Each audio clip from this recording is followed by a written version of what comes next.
All right, we are moving on to section 12.4, implicit differentiation, and we are doing problem number 1.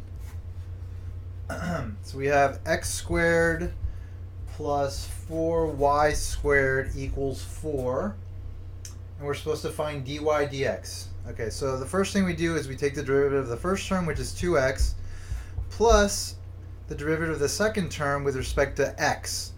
So remember, when you have a y, you basically have a composite function, so you need to take the derivative of the outside function, and then you take the derivative of the inside function, which is just going to be dy dx. Like we won't actually have an expression for it, but we'll represent the derivative of the inside function by dy dx. So here we multiply 4 by 2, and then we're left with y times dy dx equals, the derivative of a constant is 0.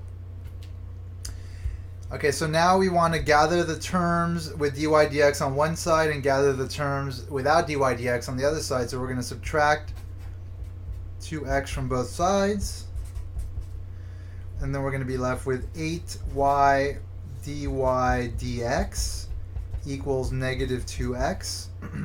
And now we just want to isolate dy dx. We want to solve for dy dx. So dy dx, dividing both sides by 8y, is going to equal